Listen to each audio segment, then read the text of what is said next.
2006 Ford F150 with the 4.6 with the infamous lower intake manifold leak. So the intake has to come off. First thing to do, we're going to disconnect this battery and drain the coolant, and then we're going to start stripping her down. Alright, moving right on along, we're going to start taking a snorkel off here, loosening the 8mm bolts up here, disconnecting this pipe, and down in here is a mass airflow sensor wire and doohickey thing to undo. Alright, next up is disconnecting a lot of electrical connectors, all that we can for the most part, including the injectors and the coil packs. Of course, anything up here around the throttle body, there's electric connector, and there's one, and there's some stuff on that EGR. Down there, disconnecting all that. Starting to do the vacuum hoses, all that stuff. Got to disconnect it from this upper intake manifold. And yeah, I mentioned now, got to pull up power steering, pump bolts, little 8s, get them up out of there.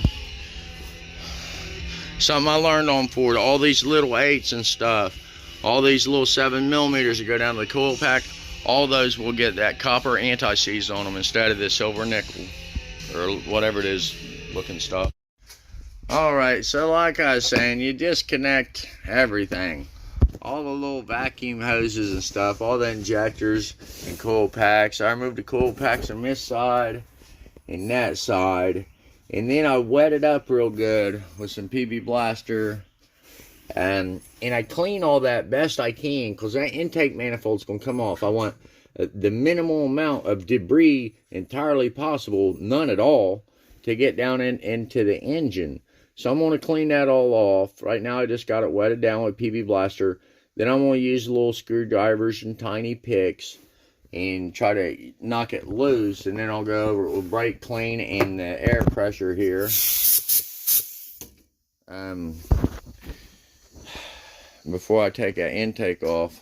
Like I was saying, all these bolts get the copper anti-seize on them. I just never been a fan of even the little coil pack bolts. If anybody's ran into problems with those, well, okay, you know why I'm here. Let's see. The hardest part of this job is this EGR pipe down here. For me, I cut a little piece. I don't know, maybe it's like 3 inches by 3 inches. I just cut, that way I can have better access to that EGR pipe right there. I got her nice and red with that, and then I used my big Ford wrench on her, and a number 27, I believe. Where's that at? Yep. And you know, I got the experience, man. I got the experience. That's I don't use heat on vehicles, but I do on that part. Oh yeah, and then what else? I leave it connected though, because it just flops out of the way. Whenever you disconnect the top part there of the EGR pipe, just flop her out of the way. That's about it. I might order a pizza. Alright, back to the Ford, doing the 4.6 lower intake manifold gasket. Right there is where the coolant passage was leaking. Heavily deformed, and yeah, I'll show you what a good one looks like. That one right there is a good one. That's a bad one. That one there was starting to go.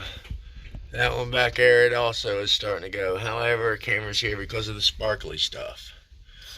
All around there. TJ, hold this camera up for a minute, bub. Alright.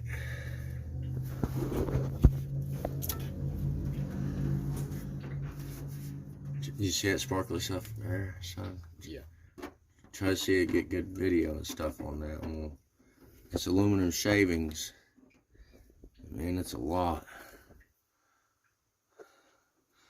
Well, I'm gonna have to stop this and call a customer. Let me get that. Hang on, not that side. Let me see that.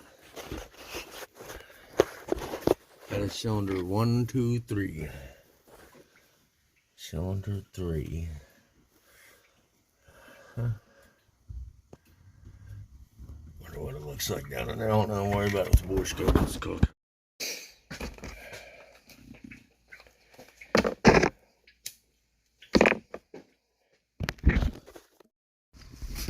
Back to the Ford. As you can see, we got the mating surfaces for the lower intake manifold gasket cleaned. However, this is pitted somewhat right here on this coolant passage.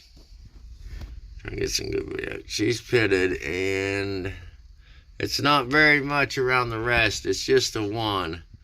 She's gonna get a shot of RTV. Get good and clean, and a shot of RTV. Get my head out the way. Because that's a whole new cylinder head, you know, to replace that. That's a whole new cylinder head. That's what it takes to correct it. TJ is asking me about it because I was showing him. Let me clean my camera off. Let me see if you can see that, Bob. Where's it fitted at? Yeah, right there. I was telling him how that here it's fitted, and I said, you know, the correct repair for it is to replace the intake plenum. Yeah, that's the correct repair. Just like the correct repair over there is to replace the cylinder head. However, after the $3,600 or whatever possibly it'd be, and dude didn't even give that much for this truck, you know, he got a nice deal on it. So she's just gonna get a shot of RTV, and a fresh set of gaskets. Yeah, but a shot of RTV. That's what's important about that. It won't get much, actually. It doesn't take very much at all. You don't put big bead of RTV around that. Oh no, you just put a skim coat. Already of it. Let me know when you're ready. All right. So as you can see, I'm going through the process of drilling this out. TJ, show him that welder over here. All right, come on back over here, bub. So, if he walked over here and would have showed you this any closer, you'd see my little little red bin of bolts, and where I tried the weld a nut onto it method, and that failed a few times. So, it'd be insanity to just keep trying the things that aren't working. So this is the process of it, and this is where I'm at. Over there's that bolt bins and shit. Will you bring me that pack of cigarettes and underwear over there? You ain't got a video, I guess. Some of the Healy coil supplies here, and the Healy coils, and I always use the piss the next guy off red thread sealant gel whenever I do the Healy coil inserts. Why don't focus enhance? Okay, now what can you do, son? Wiggle jiggle.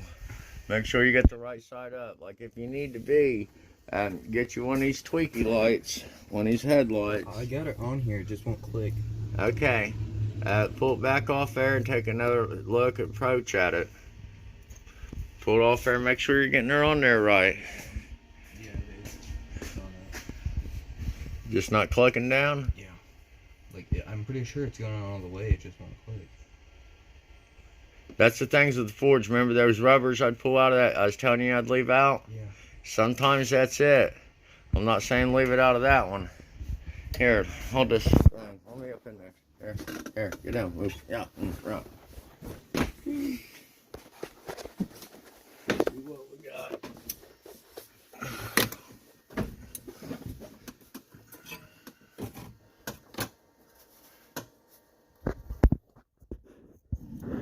Rubber's good, everything's good. Get the air gun and blow on the back side down in here. Okay? Blow down in there. There's probably something down in there, alright? Turn that. Well, we got it back together. We're about ready. We got her filled up too with some fresh stuff.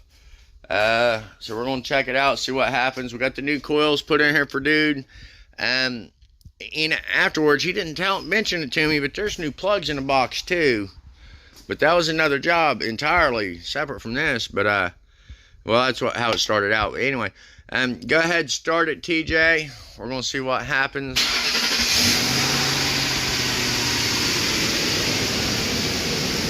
Misfire data.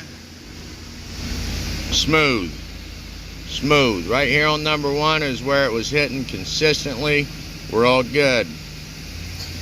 All right, back out of there and go to the airflow, the engine PCM.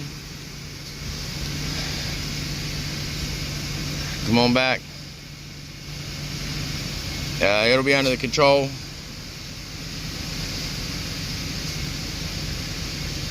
Live.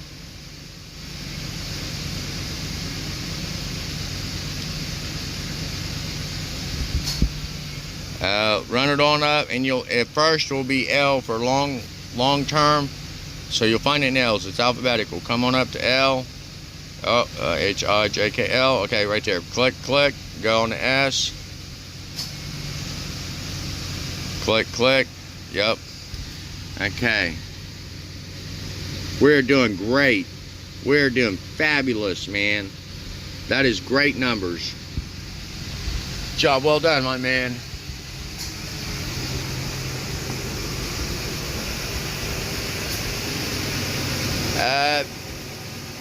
Take the revs up to like 2 grand, right around 2 grand, and hold it for about 7 seconds. Let off real quick. You're doing all right. You was a little over, but that was way over.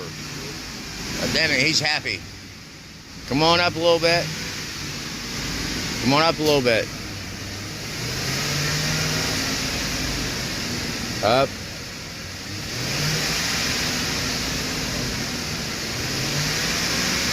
It's doing good either which way.